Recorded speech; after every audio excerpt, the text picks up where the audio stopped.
Ready? Okay. My name is Michael Risk. I am the owner of Fitness Solutions Personal Training based in North Brunswick. I am a personal trainer. I'm also a kettlebell instructor, in addition to a fellow of Applied Functional Science. Applied Functional Science is the study of chain reaction biomechanics, human movement, incorporates many sciences, but to keep it basic, I look at the chain reaction and nature of movement and break it down into simple, small parts so that I can figure out the problem with pain or performance leakage, something like that.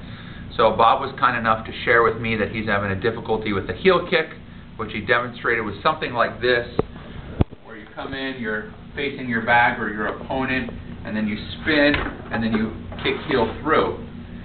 So when I look at that motion, what I'm thinking about, the first thing is what's driving that motion, and clearly it's the leg. The leg is the driver. It creates the kick momentum and velocity.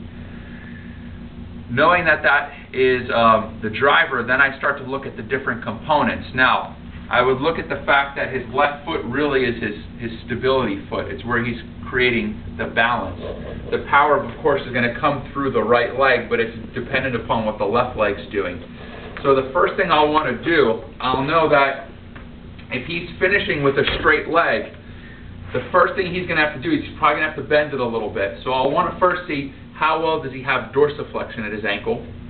Then I'll know that as he comes down and bends it a little bit, his heel will start to collapse. So I want to look at the collapsing, or what they call eversion, at the heel. And then I'll know that the heel's moving faster than the rest of the foot, so I'll want to actually see that the rest of the foot goes the other way. I don't want to get too complex with this. So I want to see that the foot's collapsing and that the heel is dorsiflexing or bending forward correctly. Once I look at that, then I'll want to look at the power source, the hip. Now we're going to focus mostly on his stance leg at this point, and then we'll go from there.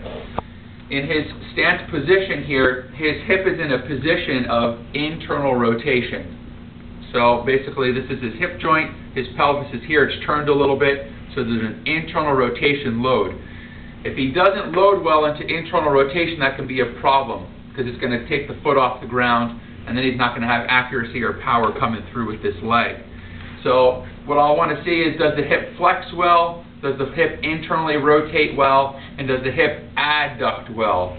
So I want to look at it three-dimensionally, which we'll do in just a sec. If he doesn't have those motions, there's no way he'll be able to successfully come through and kick the bag. Then I want to do the same thing in the thoracic spine.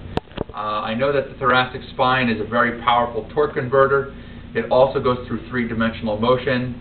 Specific to this martial arts stance, with his left foot ahead of his right, his thoracic spine is going to be side bent to the left. It's going to be rotated to the left. And he's in a neutral position, meaning he's not flexed or extended in what we call the sagittal plane. So I'll check how the spine moves in those different motions and see if we can find out why he's having less power and an issue with accuracy related to the kick.